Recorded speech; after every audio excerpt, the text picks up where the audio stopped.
Hey, Social Work Tribe. Welcome back to the NASW Code of Ethics Breakdown Part 9. So stay tuned. Okay, so this is Social Workers' Ethical Responsibility to Colleagues. 2.01, Respect.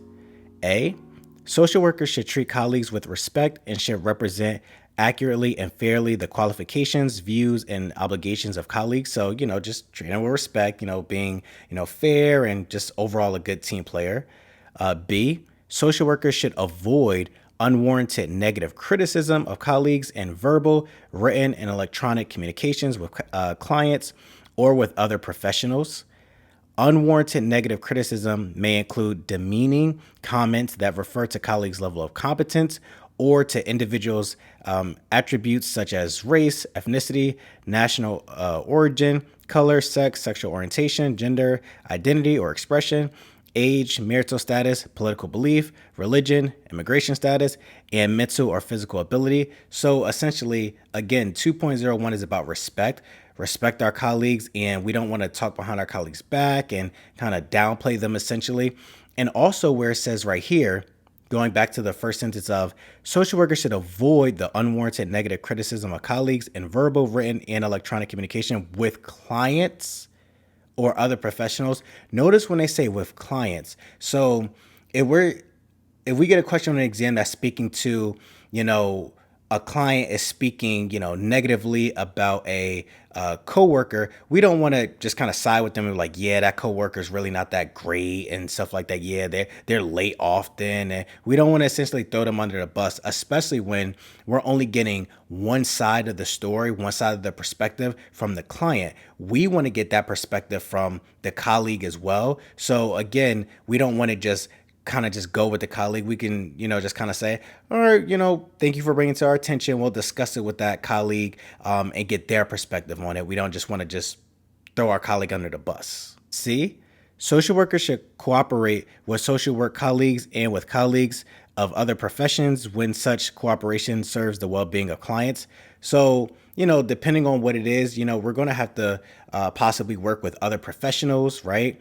Let's say, the client is working with, people that's handling, case management related stuff or just other support, other services. So this is just really speaking to that collaboration piece of it. 2.02, confidentiality.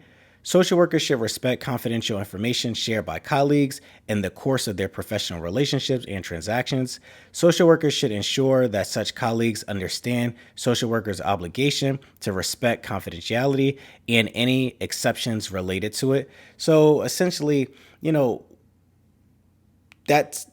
part of our team, right? And if we're sharing information, yeah, our colleague isn't our client, but think about how we would feel if, we're sharing information, whether it's more on the personal end or even more on the professional end where, they're just, sharing some stuff where they may have been unsure of or, just like whatever it may be.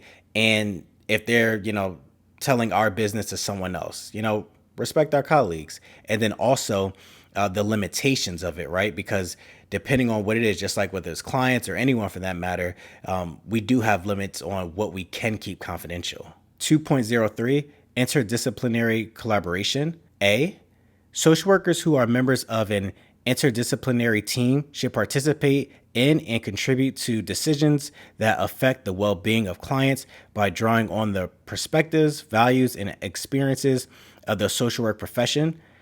Professional and ethical obligations of the interdisciplinary team as a whole and of its individual members should be clearly established. So when we talk about the interdisciplinary team or the collaboration, this is when, we're working with other professionals kind of associated with different roles and we're collaborating together. And in fact, I have this right here.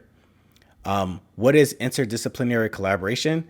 Interdisciplinary collaboration is also an important aspect of social work. This occurs when a team of specialists from different helping disciplines such as psychiatry, psychology, counseling, medicine, and public health join the social worker to provide services to a client. So again, we're working together collaboratively with other professionals to serve the client. B, social workers for whom a team decision raises ethical concerns should attempt to resolve the disagreement through appropriate channels. If the disagreement cannot be resolved, social workers should pursue other avenues to address their concerns consistent with client well-being. So when we're working in a team, it's natural that different perspectives, different opinions will come up. And what this is speaking to be that is of you want to resolve it in-house. And if it gets to the point where there's just there's no meeting in the middle, there's no outcome that's reached, then pursue the proper appropriate channels, whether that's going higher up in management. And again, depending on what it is, it could be going to the board, but you want to really try to resolve it in-house. 2.04, disputes involving colleagues. A, social workers should not take advantage of a dispute between a colleague and an employer to obtain a position or otherwise advance the social worker's own interests. So again, they're part of our team. We're part of the same profession. And when it says social workers should not take advantage of a dispute between a colleague and an employer, where that's really getting manipulative and kind of using that situation or those situations to kind of give us a boost in the professional realm or anything. And we don't want to do that. B, social workers should not exploit clients in disputes with colleagues or engage clients in any inappropriate discussion of conflicts between social workers and their colleagues. So for this, I almost think about like parents where they get like their children involved, right? Where it's like, wait a second. And of course, clients aren't our children, but it's, two professionals, right? Or it could be more. And why are we bringing in the clients, right? Leave it at the door. We're the professionals. We want to maintain that appropriate boundaries, not bringing in clients and be like, well, didn't you say this and this and this, and like try to triangulate things and all of it's no. Handle between professionals, not bringing in clients. 2.05, consultation. A, social workers should seek the advice and counsel of colleagues whenever such consultation is in the best interest of clients. So imagine, we get a question in the exam of when should you seek consultation from a colleague, right? And it says here again with A, social workers should seek the advice and counsel of colleagues whenever such consultation is in the best interest of clients. And then B, social workers should keep themselves informed about colleagues' areas of expertise and competencies. Social workers should seek consultation only from colleagues who have demonstrated knowledge, expertise, and competence related to the subject of the consultation. So we're not going to know everything, right? And we're going to have some colleagues that, have knowledge, experience, expertise in different avenues than we do. And we want to consult with them so that we can hear from someone that specializes in that field to better serve the client. So that's when we will want to consult with the colleague. And C, when consulting with colleagues about clients, social workers should disclose the least amount of information necessary to achieve the purpose of the consultation. So I always say, when in doubt, generalize it out, right? So for example, let's say we're working with a client and we're really unfamiliar with, anger management techniques or things of that nature, right? Whatever it may be. And we have a colleague that we know specializes in that. When we're consulting with the colleague, we don't have to give our client's whole background story or even drop a name or anything like that. We can just simply ask the colleague, again, when in doubt, generalize it out. Hey, I have a client. They're not responding to these techniques.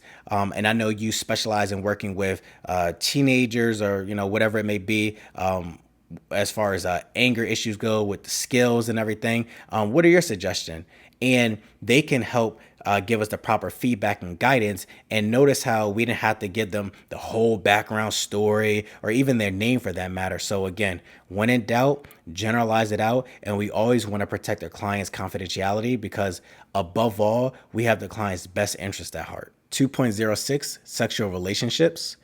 A, social workers who function as supervisors or educators should not engage in sexual activities or contact, including verbal, written, electronic, or physical contact with supervisees, students, trainees, or other colleagues over whom they exercise professional authority. So again, this is really to protect any exploitation. And again, it's a manipulation, abuse of power, because when they say here, social workers who function as supervisors, again, authority, or educators, again, authority should not do this. So no sleeping with professors and your managers and things of that nature, because there's a power dynamic difference. B, social workers should avoid engaging in sexual relationships with colleagues when there is a potential for a conflict of interest. Social workers who become involved in or anticipate becoming involved in sexual relationships with a colleague have a duty to transfer professional responsibilities when necessary to avoid a conflict of interest. So, hey, can one social work professional become sexually involved, date, get into a relationship with another social work professional? Yes. But just like with anything, you want to make sure that it's not impacting your quality of work. It's not impacting the clients that you serve. And again, the power dynamic, right? If both of you essentially have the same title, it's okay. But if there's that power dynamic where one's a manager and one, it doesn't have the same title, like they're lower than a manager, then that's just a no-go. That can create a conflict of interest because let's say, it's promotion time, right? Where now the person in a relationship with the manager, now there's a natural bias there. And even if that person is the great A1 candidate, it still has that bias, that form of like almost like a nepotism type of thing, right? Because of the relationship, and it creates, in that case, like that boundary confusion and so we just want to be mindful of that. 2.07, sexual harassment. Social workers should not sexually harass supervisees, students, trainees, or colleagues. Sexual harassment includes sexual advances, sexual solicitation, requests for sexual favors, and other verbal, written, electronic, or physical contact of a sexual nature. Just no. No. 2.08, impairment of colleagues. So if we get a question like this on exam, what do we do if we notice a colleague comes in impaired? And let's see what 2.08 impairment of a colleague says. A, social workers who have direct knowledge of a social work colleague's impairment that is due to personal problems, psychosocial distress, substance abuse, or mental health difficulties, and that interferes with practice effectiveness should consult with that colleague when feasible and assist the colleague in taking remedial action. So let's say we get a question such as comes in intoxicated, or they're just really going through it, right? We don't want to just immediately run to our supervisor, run to the board or anything like that. Talk to them. Show our colleagues that grace, just like we would like to be shown that grace, and see if, again, remedial actions can be taken, where sometimes, again, we're human too. Sometimes, life happens, and we want to make sure that they're taking the appropriate steps to addressing whatever that situation is. And then B, going into the other side of it, social workers who believe that a social work colleague's impairment interferes with practice effectiveness and that the colleague has not taken adequate steps to address the impairment should take action through appropriate channels established by employers, agencies, NASW, licensing and regulatory bodies, and other professional organizations. So again, talk with the colleague. We always want to talk with them first, right? See if we can help them, provide assistance, steer them in the right direction, give that support. And if it's an ongoing thing, then again, the appropriate channels of, is it speaking with management? Is it, again, depending on what it is, going to the board and everything, but we always want to speak with the colleagues first. 2.09, incompetence of colleagues. A, social workers who have direct knowledge of social work colleagues' incompetence should consult with that colleague when feasible and assist the colleague in taking remedial action. So again, not just run into management of the board or anything like that. We want to speak with them first, see what's going on, and get a clear understanding and get their perspective. B, social workers who believe that a social work colleague is incompetent and has not taken adequate steps to address the incompetence should take action through appropriate channels established by employers, agencies, NASW, licensing and regulatory bodies, and other professional organizations. So again, if we notice a social worker is incompetent in an area and they're providing services to clients, but they're incompetent in that area, that's a problem. Clients' best interest at heart. we're serving the clients. We don't want to be providing a service that we're incompetent in, an area we're incompetent in, right? So wherever those proper channels may be, as far as like the education, getting the true experience and learning, right? But if a social worker, a colleague is not doing that, especially after we had that conversation with them, brought it to their attention and is impacting the client, then again, escalating the situation, whether it be management, going to the board, etc. And 2.10, unethical conduct of colleagues. A, social workers should take adequate measures to discourage, prevent, expose, and correct the unethical conduct of colleagues, including unethical conduct using technology. So again, we want to, if we see it going on or the potential of going on, we want to discourage it, kind of like, hey, don't do that. Like, let's like kind of help shift them back in the appropriate direction.